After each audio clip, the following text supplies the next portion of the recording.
இன்னைக்கு ஒரு cake recipe பண்ண போகிறேன். இந்த லாக்டவுனில் நான் அதிகமாக பண்ணது இந்த கேக் தான். என்னோட ஃபேவரட்டான பைனாப்பிள் அப்சைட் டவுன் கேக் எப்படி செய்கிறதுன்னு இந்த வீடியோவில் பார்க்கலாம். ஃபர்ஸ்ட் சுகர் கேரமலைஸ் பண்ணலாம். நான் 3 டீஸ்பூன் சுகர் எடுத்திருக்கேன். கொஞ்சம் தண்ணி ஊற்றி கேரமலைஸ் பண்ண போகிறேன்.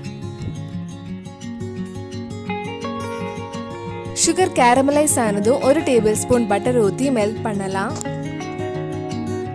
ஒரு பேக்கிங் ட்ரேயை கிரீஸ் பண்ணி வைக்கலாம். நான் பட்டரும் மைதாவும் வச்சு கிரீஸ் பண்ணி வச்சுருக்கேன். உங்ககிட்ட பட்டர் பேப்பர் இருந்தால் அதை யூஸ் பண்ணிக்கோங்க. இந்த ட்ரே ஃபர்ஸ்டே ரெடி பண்ணி வச்சுருங்க. நம்ம சுகர் கேரமலைஸ் ஆனதும் உடனே இதில் ஊற்றலாம். இப்போ இதில் கேரமல் இன்னும் கொஞ்சம் தேவைப்படுது. நான் பண்ண கேரமல் கொஞ்சம் கம்மியாக தான் இருக்குது. பரவாயில்ல, நல்லா தான் இருக்கும். இந்த கேரமலை ஸ்ப்ரெட் பண்ணிவிட்டு அதுக்கு மேலே பைனாப்பிள் ஸ்லைசஸ் வைக்கலாம். பெரிய சைஸ் பைனாப்பிள்னால 3 பீஸ் தான் வைக்க முடிச்சுது. மீடியம் சைஸில் 4 வைக்கலாம். நான் எப்போவும் சொல்கிற மாதிரி ஃபர்ஸ்ட் டைம் ட்ரை பண்ணுற ரெசிபியெல்லாம் வீடியோ எடுக்கிறப்ப சூப்பராக வரும். நான் எப்போவும் பண்ணுற ரெசிபி கொஞ்சம் சொதப்பலாக தான் வருது. ஒரு பேனை 10 நிமிஷம் ப்ரீஹீட் பண்ண வச்சுருக்கேன். அதுக்குள்ளே நம்ம மாவு ரெடி பண்ணலாம். ஃபர்ஸ்ட் ஒரு பவுலில் 2 டேபிள் ஸ்பூன் பட்டர் எடுத்திருக்கேன். அது நல்லா பீட் பண்ணலாம். பீட் பண்ணதும் 1 கப் பவுடர் சுகர் ஆட் பண்ணலாம். இது 1 கப் சுகர் எடுத்து மிக்சியில் பொடிச்சது. கொஞ்சம் கொஞ்சமாக சுகர் போட்டு மிக்ஸ் பண்ணுங்க. மிக்ஸ் பண்ணதும் முட்டைக்கு பதிலாக 1/4 கப் கெட்டியான தயிர் ஆட் பண்ணுறேன். நீங்கள் முட்டை யூஸ் பண்ணுறதா இருந்தால் 2 முட்டை நல்லா பீட் பண்ணிக்கோங்க. நல்லா பீட் பண்ணி சுகர் எல்லாம் கரைஞ்சதுக்கப்புறம் 1 teaspoon pineapple essence, 1 teaspoon vanilla essence add பண்ணுறேன். பைனாப்பிள் எசன்ஸுக்கு பதிலாக 1 டேபிள் ஸ்பூன் பைனாப்பிள் ஜூஸ் கூட ஆட் பண்ணலாம். மிக்ஸ் பண்ணதுக்கப்புறம் ட்ரை இன்க்ரீடியன்ட்ஸ் ஆட் பண்ண போகிறேன். 1 கப் மைதா எடுத்திருக்கேன்.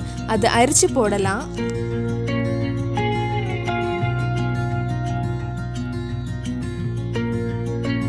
இது கூட 1 டீஸ்பூன் பேக்கிங் பவுடரும் 1/4 டீஸ்பூன் பேக்கிங் சோடாவும் ஆட் பண்ணுறேன். 1/4 கப் பால் எடுத்திருக்கேன். மாவு கொஞ்சம் கெட்டியாக இருந்தால் இன்னும் கொஞ்சம் பால் சேர்த்துக்கோங்க. இந்த கன்சிஸ்டன்சியில் இருக்கணும். மாவு ரெடி ஆயிடுச்சு. இனி இது பேக்கிங் ட்ரேயில் பைனாப்பிளுக்கு மேலே ஊற்றலாம். இந்த மாதிரி டேப் பண்ணிக்கோங்க. ஏர் பபிள்ஸ் இருந்தால் போயிடும். இனி இது லோ டு மீடியம் ஃப்ளேமில் 40-45 நிமிஷம் பேக் பண்ணலாம். பேக்கிங் ட்ரே வைக்கிறதுக்கு நடுவில் ஒரு ஸ்டாண்ட் வச்சுருக்கேன். கேக் ரெடி ஆயிடுச்சு. இது நல்லா ஆறுனதுக்கப்புறம் சைடெல்லாம் கட் பண்ணி பேக்கிங் ட்ரேலேருந்து கேக் எடுக்கலாம். மறக்காமல் நல்லா ஆறுனதுக்கப்புறம் தான் ட்ரேலேருந்து கேக்கை எடுக்கணும். இந்த லாக்டவுனில் நிறைய வாட்டி இந்த பைனாப்பிள் அப்சைட் டவுன் கேக் பண்ணியிருப்பேன். அதில் 2-3 ஃபோட்டோஸ் இந்த வீடியோ எண்டில் இருக்குது. டேஸ்டியான pineapple upside down cake ready ஆயிடுச்சு. பைனாப்பிள் மட்டும் இல்லை, நீங்கள் வேறு ஏதாவது ஃப்ரூட்ஸ் வச்சு கூட இந்த கேக் பண்ணலாம். கண்டிப்பாக நீங்களும் இந்த கேக்கை செஞ்சு பார்த்துட்டு எப்படி இருந்துன்னு கீழே கமெண்ட் பாக்ஸில் சொல்லுங்கள். இந்த வீடியோ உங்களுக்கு பிடிச்சிருந்துன்னா ஃப்ரெண்ட்ஸ் அண்ட் ஃபேமிலி கூட ஷேர் பண்ணுங்கள்.